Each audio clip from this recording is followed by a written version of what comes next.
Cut. నమస్తే. నా పేరు నిర్మలాదేవి. నేను మిత్రన్ వాళ్ళ అమ్మమ్మ. మిత్రన్కి సెలవిస్తే అమ్మమ్మతోటి కాసేపు కబుర్లు చెప్పాలా, అమ్మమ్మకు కబుర్లు చెప్పాలా, అమ్మమ్మ దగ్గర కబుర్లు వినాలా, అది వాడికి చాలా ఇష్టమైన పని. ఈరోజు నన్ను ఉత్సాహపరచడానికి ఒక చిన్న వీడియో ఎత్తుతానమ్మమ్మ అని నన్ను ఎంకరేజ్ చేశాడు.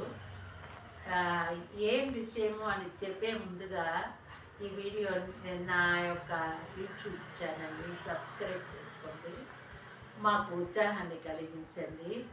మేము చాలా వీడియోలు ఇలాంటిది చేయాలని ఆశపడుతున్నాం. ఓకేనా? మరి విషయానికి వస్తాం.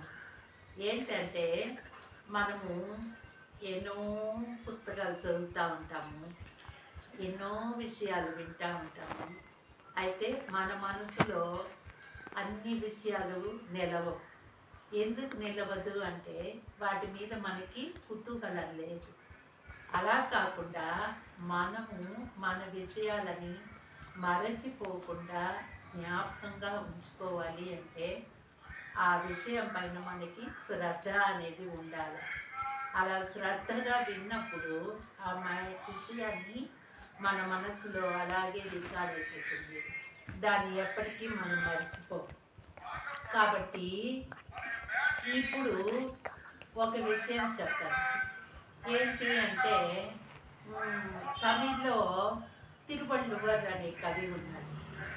ఆయనకి తమిళ్ వాళ్ళకి ఆయన అంటే మహా ఇష్టం. ఆయన తిరుకురల్ తెలియని తమిళ్ వాడు అనేవాళ్ళే లేదు. మరి అలాగే మన తెలుగు సాహిత్యంలోకి వస్తే ఎంతోమంది కవులు ఉన్నారు. ప్రజా కవులు ఉన్నారు, విప్లవ కవులు ఉన్నారు, సాహిత్య కవులు ఉన్నారు. వాటిల్లో ఈనాటి జనాభాకు ఇష్టపడేది ఏంటి అంటే సులభప్రదాయమైనటువంటి కవితలు. అలాంటి కవితలని ద్వారా మనుషులను ఆకట్టుకున్న వాళ్ళలో వేమన మహాకవి ఒక గొప్ప కవి. ఈ వేమన ఎక్కువగా ఆటగల్ది పద్యాలతో చిన్న చిన్న పదాలతోటి చాలా విషయాలు లౌకికంగా ప్రజా మనస్సు ఎలా ఆకట్టుకోవాలో ఆ విధంగా కవిత్వాలు చెప్పాడు. 17వ శతాబ్దంలో జీవించిన ఈ మహాకవి చెప్పిన కవితలు ఈరోజు జనానికి కూడా ఇష్టపడే విధంగా ఉంది అంటే అది ఆ కవిత్వము ఎంత సునాయాసంగా మనస్సుని ఆకట్టుకునే విధంగా, నోటికి తేలికగా, చిన్నవాళ్ళకి పెద్దవాళ్ళకి సులభంగా అర్థమయ్యే విధంగా ఆ మహాకవి చెప్పాడు. అది అందులో విషయం. దీంట్లో 2 పద్యాలు నేను మీతోటి పంచుకుంటాను. ఏంటి అంటే ఇప్పుడు ఒకరు తప్పులు ఎప్పుడు చేస్తూ ఉంటారు. ఈ తప్పు చేస్తావు, ఆ తప్పు చేస్తావు అని వాళ్ళని మనము తప్పులే ఎత్తి చూపిస్తూ ఉంటాం. వాళ్ళని పోగొట్టము అనేదే ఉండదు.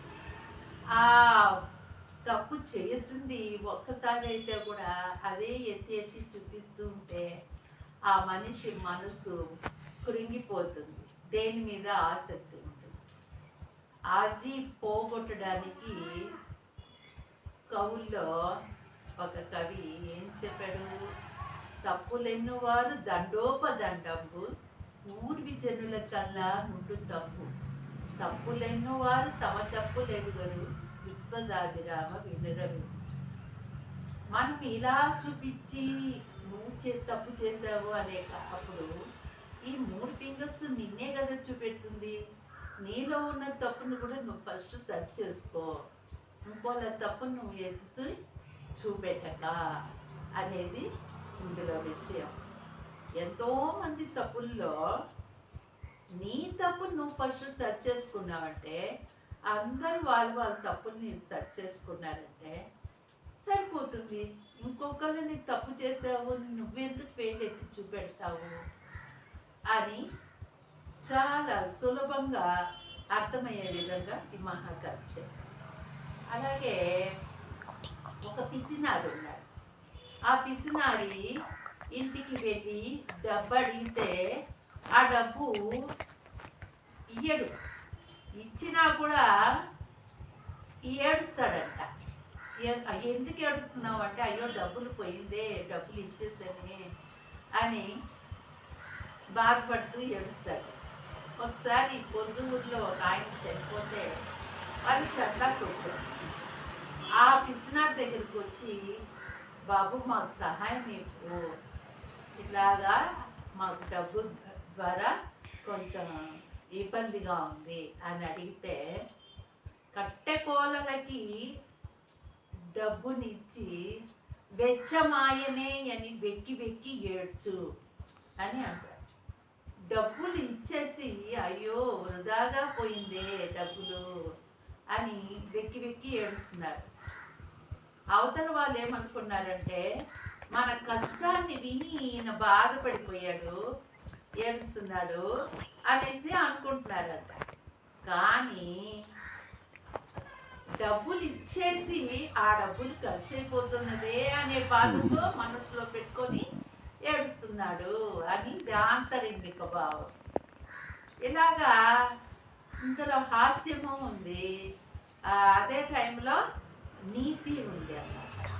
ఇలా నీతులుగాను మనిషిని మనసును మార్చే విధంగా, మార్పు తీసుకొచ్చే విధంగా చెప్పడంలో ఈయన కవిత్వము ఎంతో గొప్పగా ఈరోజు ప్రజానీకానికి అందుబాటులో ఉంది.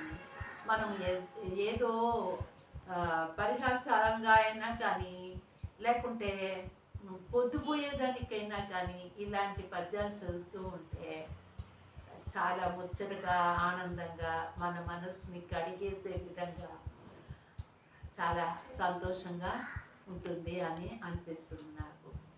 మీతో షేర్ చేసినందుకు చాలా ధన్యవాదాలు. ఈ ఛానల్ని సబ్స్క్రైబ్ చేసుకోండి, మాకు చేయూతనిచ్చి మమ్మల్ని కుతూహలపరచండి. ధన్యవాదాలు.